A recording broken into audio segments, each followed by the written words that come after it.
And good afternoon, fellow listeners and followers.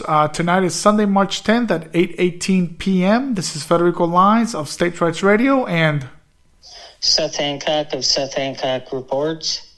And tonight's episode, to support for your guaranteed lawful rights or for militarization of your local police. But you can't have both.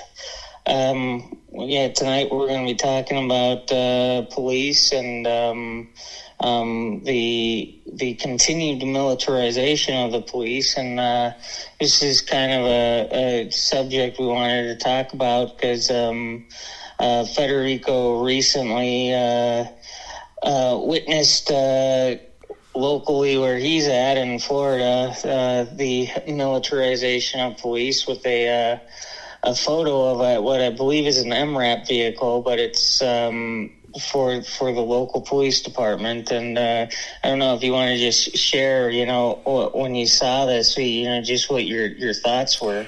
I was walking one Sunday afternoon and they was having a parade in my local city. And as I'm walking, I see this ginormous armored tank.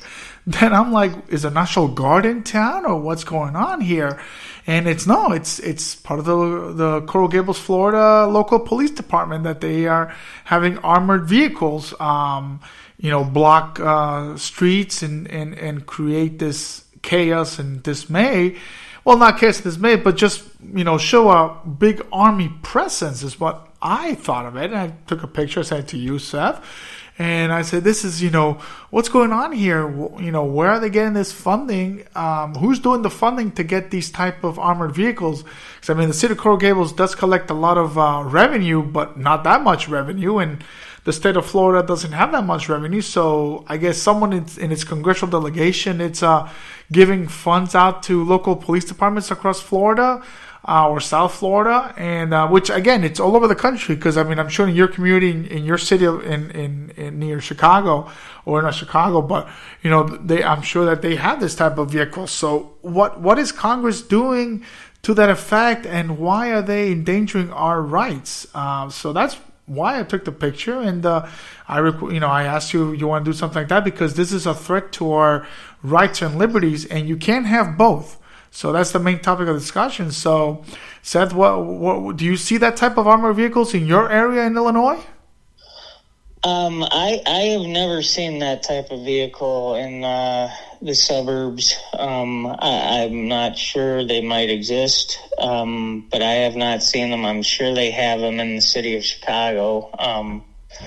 But I know this is a trend that, what's happening, what I believe this is that the U.S., the federal government basically sells surplus to local law enforcement from their military supply. And I know there have been efforts in the past, or at least they might be superficial. They might just be to play politics. But some senators like Rand Paul have, tried to limit what can be sold to local police. But of course, Congress never wants to stop this. This is good for them. I'm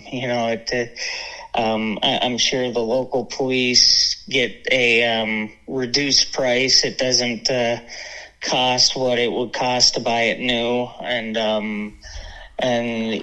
to me, a lot of it is it's probably just boys wanting little toys to have fun with. It's not that there's a need for it for local police. It's just they just want to have fun, and they think this is cool to have. I look at a lot of military vehicles, and I'm a guy. I think they're cool, but it doesn't mean this is something that we should want local law enforcement to have. So it's just kind of a further way of kind of setting police apart, as if they're not, like, they're enforcers, not not fellow Americans. And, police are not supposed to be military. There's a difference between military and law enforcement. And unfortunately, we're heading the wrong way on this. Yeah, no, and it's a good striking point that Congress gives out these funds, and they tell their congressional delegation that either they vote for this, or they accept these funds, or they do something, or they're gonna get these funds. So then the state of Florida or state of Illinois or California or whoever, they comply. And so, for example, they used to do that with the drinking age, where several states had drinking age of 18, and so Congress and the national federal government would have blackmail and say, hey, if you don't raise your age, we're gonna withhold these funds for you. And, that's, again, it all comes ties with the 16th Amendment. I know we've said it many times, but this comes ties with the 16th Amendment where, Congress doesn't show restraint on these funds. So they'll give these funds away no matter what it is. And part of it is the police force where, they will not show their restraint and not really guarantee our rights. And in Illinois and Chicago, they probably do have these vehicles. And remember back in 1968, where you really did have the first beginning of the militarized police force that caused those riots in Chicago in '68. And that again came into more riots. You got the LA riots, and then you have the governor bringing in the National Guard, which the National Guard is military, but you have the National Guard coming in. But the police does, there is a feeling that they're trying to treat the law enforcement as a tyrannical arm, and it's scary. It really is, and I've seen it more and more where people think, I see on the left and the right where they back the blue or support their local police union. And for back the blue, always support the blue, and that's fine and dandy. But what about support our Fourth Amendment rights? Doesn't that take account?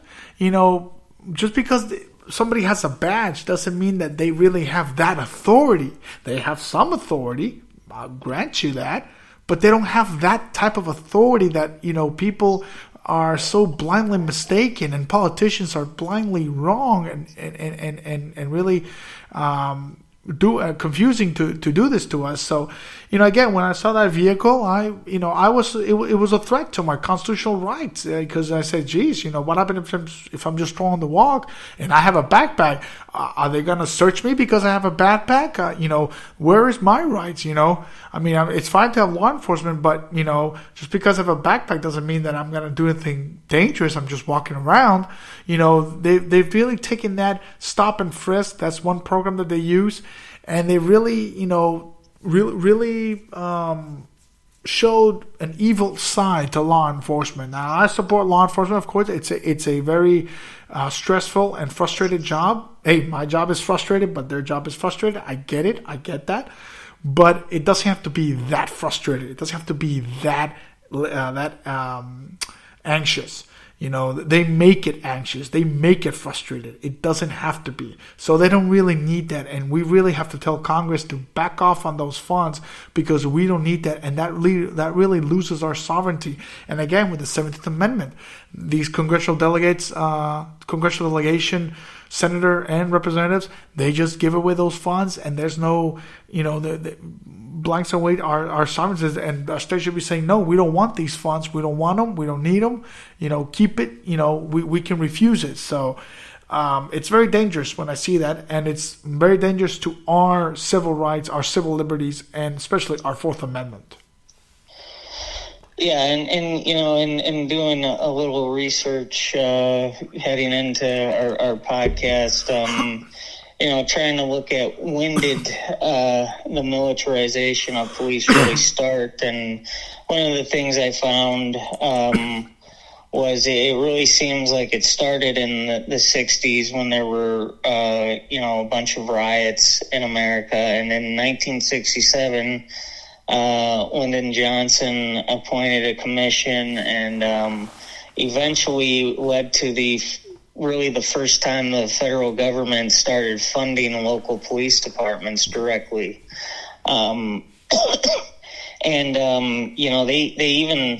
They set up these fake towns called Riotsville, where they had people ranging from FBI agents to governors to local police officers and police chiefs, and they brought them in to run reenactments on how to treat riots. And this was kind of the beginning of the war on crime by LBJ, and then you go to Richard Nixon with the war on drugs, and what it's proven over and over again in America, say the second half of the 20th century and now into the 21st century, when the U.S. government declares war on something, we just get more of it. So they declare a war on crime, we get more crime. They declare a war on drugs, we get more drugs, and we get harder drugs. And so this is not the approach. And I often talk about, when I talk police issues, I really do not like the simple-minded defend the police or defund the police arguments. I think they're both just simple-minded, not using any reason or logic. I talk about we need to localize police, and we need police to be a local government entity that is separate and independent. They're not the federal government. The federal government should have no say in what local law enforcement is doing. That's up to local people to decide. And we need to really figure out, what do we want police to be there for? Do we want them? Is it a security force? Or are they there to help assure our civil liberties are protected? That's why we have law enforcement to enforce laws when crimes are committed, and somebody's victimized. We want police to go out and catch the criminal. But we keep putting more and more on their plate and saying we want the police to do this, we want the police to do that. I think it's it should be far simpler. I mean, look, I prefer Mayberry than I do the militarized police state. Yeah, I was gonna theme the theme of Andy Griffith's show right there, but yeah, I mean, Andy Griffith maintained a lawful society than having a police state like RoboCop or something along those lines. But it's you brought up where it really started, and then yet again, but it's also a problem is whenever the federal government, the federal high court or national Congress or the executive branch gives us affirmations that it's okay to do this, then we have a problem. And in 1964, with the Supreme Court ruled that it's okay for the police officer to ask you questions. No, it's not okay. And that's why you had another Supreme Court victory on our rights, on the Miranda rights. We have a right to be silent. We are not, you have to prove our guilt or innocence. We can remain quiet all through the trial, all through whenever. We can declare guilty, and we can if we can declare guilty, we can remain quiet. We don't have to say a single word because the burden of proof lies on them, not on you. So, when police officers excuse me, police officers, they don't have a right to ask you questions. They really don't. If they stop you, I mean, you can ignore their questions, and then, they really can't arrest you for that. You says, I refuse to answer. I mean, I have rights. I have Fourth Amendment. I have Fifth Amendment rights. I don't have to cooperate with you. People say, well, they're the law and they're law enforcement. So, yeah, they do have some authority, but they don't have the authority for me to talk. I can remain quiet. They can't arrest me for being quiet. So they can tell me what I did wrong, and then I will see if I want to speak my mind. But, this is where Supreme Court has given that affirmation that, cops are treated like a tyrannical force. And that's why, as much as, New York was such a mess in the early 70s, in the 70s, 80s, up to the 90s, New York was a bit of a mess. And, I'm not a fan of Giuliani. Some people say that he cleaned up the city. Okay, yeah, I'll give you that, because New York was a mess in the 80s and the 90s. But did he have to do with such vigor and strong force, using that police force as if it was, a tyrannical force? No, he didn't have to do that, because, a poor immigrant from Africa got shot 68 times or 80 times. I forgot how many times it was, but it was a lot of times.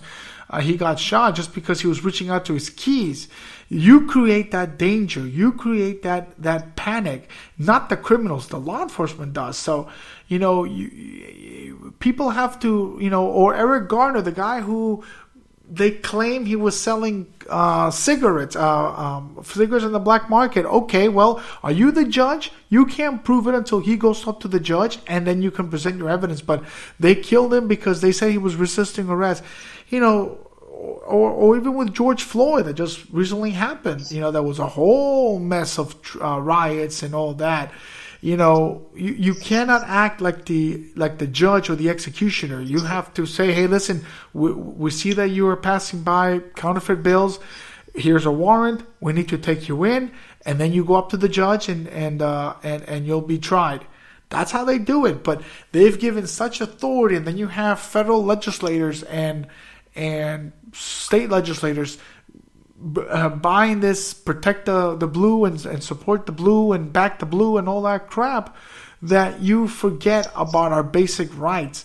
And that's what scares me the most. And then, but what scares me the most is that Congress and the courts have given this a green light for this type of action that should be totally frowned upon. Yeah, and what we see is we see the rise in more and more SWAT teams being used for just minor offenses. In my opinion, there shouldn't even be these organized SWAT teams. I mean, there might be legitimate reason to have training for some officers that would be like a SWAT style training, because there are some cases where a SWAT team might be useful. But let's be honest, folks, most times there aren't that many real world scenarios where a SWAT team is necessary. But then we get the rise in no-knock raids, and we get just more and more force being exerted against the people by the police. And, like you brought up Giuliani in New York, and there's a lot of blustering about how he cleaned up the city. I don't know if that's true. I've never been to New York, so I can't confirm that. And quite frankly, I don't trust government statistics. So, and certainly don't trust Giuliani because he's a liar. But,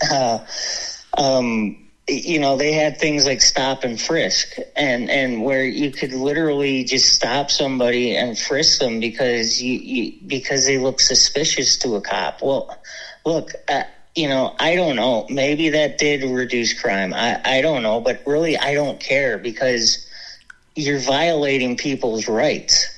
And look, liberty can be dangerous, but I prefer dangerous liberty than this faux sense of security that really isn't there. You're not more secure when the government is exerting force on you. It's just it's the goal is to protect our rights, not to destroy them. But we've accepted security over liberty for too long, and we need to see what's going on there. And you brought up like the Blue Lives Matter or Thin Blue Line, and this is what's happening: is we're setting the police apart as if they're some separate group. back to defund the police or defend the police, the left has Black Lives Matter, the right has Blue Lives Matter, and I'm sitting here looking at it, well, you're both the same. You're just setting up your own tribe. It's collectivism. I have the same problem I have with Black Lives Matter is the same problem I have with Blue Lives Matter, that what you're saying is this collective group has special rights or special privileges, and that's not what we should want. We should recognize that we're all human beings. Cops are humans. Black people are humans. It's just, let's try and preserve everybody's liberty and not set ourselves apart. And I think of I remember back when Occupy Wall Street was happening, and this was around the 2012 election cycle, and I remember I was doing a blog with a buddy of mine who was a photographer for the newspaper that I work for, and we started a blog, and we wanted to cover some stories that were of local interest or national interest. And, we went downtown Chicago for the first Occupy Wall Street gathering or protest, whatever you want to call it, that was in downtown Chicago. And I remember, I generally had disagreements with a lot of things that the Occupy Wall Street people were saying, but I went down there wanting to really understand them and talk to them. And I remember, as much as I disagreed with a lot of the things these Occupy Wall Street people were saying, I supported their right to free speech and their right to protest, and they were peaceful. But I remember watching the lines of just militarized police. They were all in riot gear. And I remember looking at these cops, and they have expressionless faces. It's like they were programmed robots. And I'm like, I don't agree with these people, but they have the right to say it. And this is not helpful to have the police out there showing them that, look, we're against you. That's what that says when you see the police in riot gear and just ready to cause harm to people if you step out of line. Now, obviously, if you break the law, we want police to arrest you, but we don't want police looking to just cause harm to people, and that's what these riot cops that's what they show you when they're just lined up, and they don't look like law enforcement. They look like an occupying force, and that's not what we should want. Yeah, I mean, I remember the Occupy Wall Street protest, and I've said this in the segments back where on First Amendment rights, I don't like the KKK, I don't like Occupy Wall Street, Black Lives Matter, Black Panthers, Nazis, etc. But I do believe in their First Amendment right, because once you remove one First Amendment right, then you remove it all. So I rather, just ignore them, let them have their little speeches and all that. But to go back to Black Lives Matter, the only reason that I kind of will support Black Lives Matter, the only reason is because Black lives back in even the 1970s, 60s, 50s, 40s, 30s, 20s, 10s, 1900s, 1800s during slavery, Black lives didn't matter.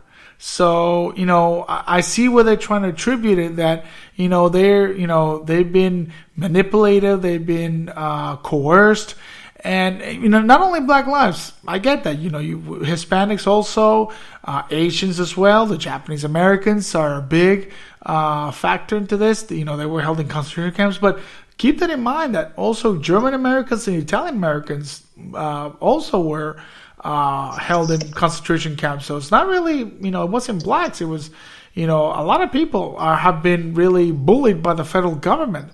And my only concern is that they just took it way out of context and they remove things. I'm not too partial with Confederate statues, but really, I mean, I remember watching a Confederate statue in Alexandria, Virginia, and it was just a Confederate soldier that was just like, standing quietly. Looks to me like he was sobbing. Did he really want to? You really want to take that down? I mean, people like Nathan Bedford Forrest or Jefferson Highway. Okay, fine, I don't care. You can take that down, remove the streets. I really don't give a crap.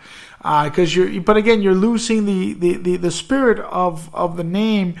And but that, again, it also happens with Back to Blue, Black Lives Matter, and then you had the Trumpers say all lives matter. And here again, this tribalism sect comes in, trying to coordinate different divisions. There is no divisions with the Constitution. The Constitution has no divisions. The Constitution is equality for all, equal justice for all. So when you try to make these divisions, you're really trying to ruin it for the rest of us. And they did it in Plessy versus Ferguson. They did it with Black Lives Matter. And the only time what it was equal justice law is when the Supreme Court heard Richmond versus Crossan, where minority-owned companies did not have that privilege and over non-minority-owned companies. And it was equal justice on the law. So we're all equal. We're not different. We're not here to create divisions here. I don't want to create divisions here. That's why I don't like this Black Lives or all lives or black or blue lives. Stop with the divisions and just get back to the basic rights that we all need to endure. With the whole George Floyd situation, Seth, nobody ever said that they were violating his Fourth Amendment rights. Nobody, neither from the left nor the right.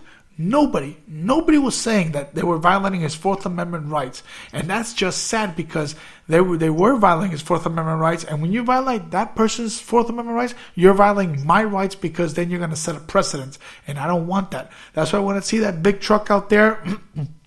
They are violating my rights. They're violating your rights. And it's, there has to be a stop there. And quite honestly, it starts with Congress to back off. It starts with the courts to really overrule those rulings that give law enforcement a leg up. It's time to step away from the federal government. Yeah, and that's what, like I said, I think we need to discuss about how to localize police. And a big reason is, a lot of these, like take the George Floyd incident for an example. It pops up into this big national discussion, this local story, and nobody's really concerned about the facts of it. Nobody's really concerned about anything but except how they can sloganeer and help their national political tribe.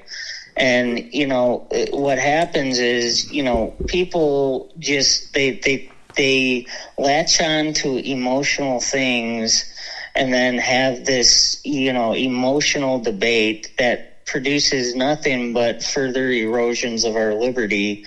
A lot of these cases that, pop off into these national stories, I don't like discussing them because I'm not on the ground. I don't know what's happening. I don't know which side is right or wrong, but these things should remain local. And this is why we need to focus on localizing police and, back to defund the police or defend the police. I remember just last year watching Fox News had this segment on this rural town in Minnesota that had basically disbanded their police department. And, Fox News used it as a way to look, this is what happens when you let the left push their defund the police. And what I was very interested in was actual facts about it. And so I did my own research and obviously Fox News was politicizing this.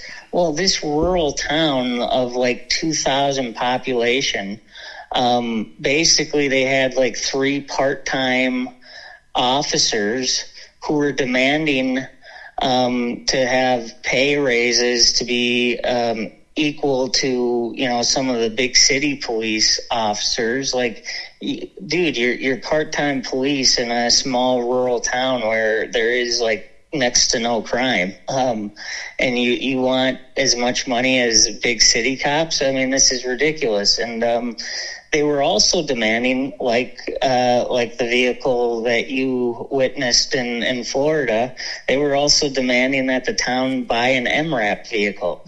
And the town basically said, look, we can't afford it. And again, Fox News painted it as this left-wing defund the police movement. This is a rural town. My guess is, I don't know this for sure, but my guess is everybody on that board is probably a Republican.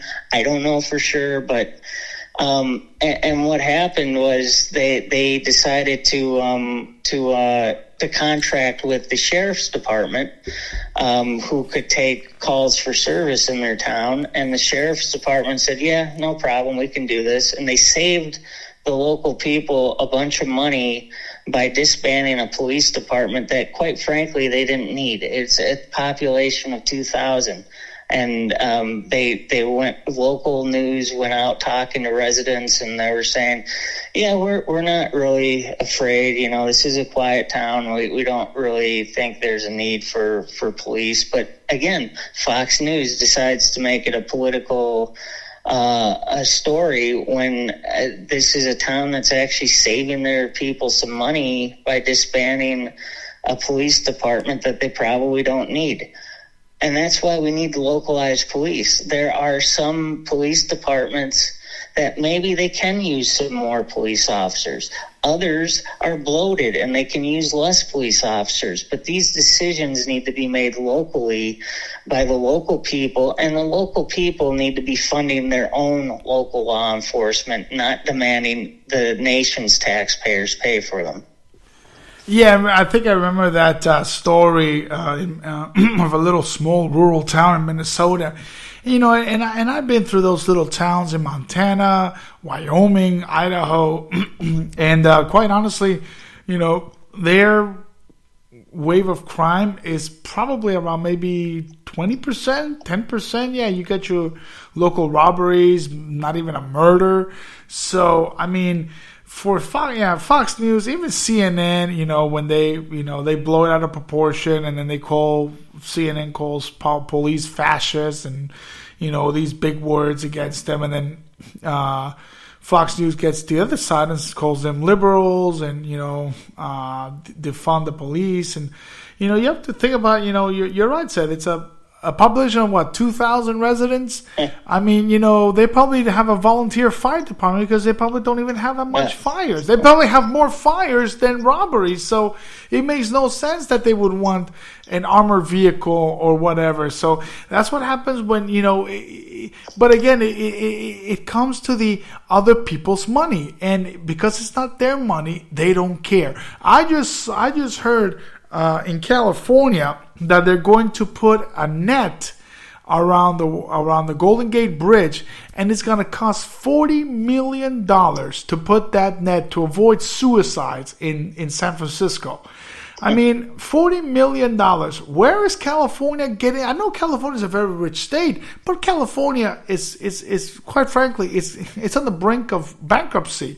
Where are they getting those funds? Of course, from Congress. They have their congressional delegation say, well, please give us this money, and then we'll vote wherever you want us to vote on war in Ukraine, on war in the Middle East, and all that. So they're getting probably half of that $40 million is coming, or maybe even the whole $40 million is coming from the National Congress. So this is where, also is the problem. You're right. We need to localize things. We cannot because then we lose not only our individual sovereignty, but our state sovereignty. And that's a problem that's occurring all over. I've said this in my second book, not these words in particular, but I've said it where, people say that blue states support red states and red states are being supported by blue states. That's not true. Both states are being supported by both sides because, all the congressional delegation in Washington, D.C., they play politics. So, I forgot the two senators from California. Oh, geez. I forgot who they are now. But, Dick Durbin probably will play politics with Marco Rubio and says, hey, if you vote for my thing in Illinois, I'll vote for your thing in Florida. And, it's ludicrous, this tribal politics that, well, blue states support your state. No, it's all they support each other. It's a band of bandits who wants to control the loot. So, it's this thing that scares me that, whether it's law enforcement funds or fire enforcement funds or road enforcement or road infrastructure, pay for my train or pay for my bridge in some highway in Philadelphia. And, it's sad that we've become this dependent of the federal government that, it shouldn't be in the beginning. Prior to 1913, states were developing on their own. States had their own budget. States had everything, and it's just sad that we become dependent off of this. And now we've become dependent for more law enforcement. And this is why we see this thing in Minnesota, this thing in South Florida, and all across the country. We become a dependency of the federal government, and that's one of the things we need to stop, and we need to retract that. We need to refuse that dependency and just produce it locally, produce it statewide, and that's that. But, we're not going to do that if we remain dependent, and Trump is no help, Biden is no help, so we really need to do it by ourselves because we cannot lose that sovereignty, that independence. Yeah, and this is, it goes to every aspect of government. It's not just police, but like I've talked about before, is that there really is no local control anymore because we keep turning to the federal government to fix all our problems. And it's both the quote-unquote left and the quote-unquote right that demand more and more government. And that's what needs to stop. We need to start demanding liberty and getting the government out of the way and getting the government to focus on its very limited authority that the Constitution grants it, which is very small, very limited. But that's why we want to restore the Constitution, while the rest of the people are trying to implode the Constitution. But that's what our focus should be on, is focusing on liberty. And when it comes to police, we need to decide what are the police there for. I don't want an overzealous police force. I want a police force that just interacts with the public when a crime's been committed. Outside of that, leave us alone. And we just need to have those debates, and we need to have those debates locally where, we discuss what exactly do we want police here for. Yeah, we need to discuss it locally, debate it locally. National news should not even be about, these sort of things, because we don't get the full story. What's happening with Rodney King or George Floyd or whoever. And we need to really, get the federal government off our backs, because that's what's really killing us and hurting us in the end. And we need to really tell the courts, you cannot treat law enforcement as your own personal tyrannical force of protective custody. That's not what police is for. So, bottom line, my conclusion is, you've got to respect our rights. Our rights are greater than police force. That's why you cannot have both. You want to disrupt our rights, or you want a large police force? I want to protect my rights, because once my rights are being violated, or this person's rights are being violated, then all rights are violated. And that's not fair, and that's not just. So I choose to protect my rights. I'd rather have a small local law enforcement that is there to do a job with no frustration, no anxiety, no nothing, but that they will respect my rights. Yeah, and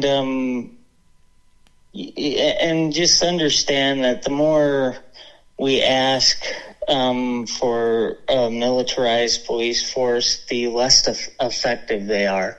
Like I said, when the government declares a war on crime, we get more crime. When they declare a war on drugs, we get more drugs. And I just think of, I remember the Boston bombing and the search for the bomber.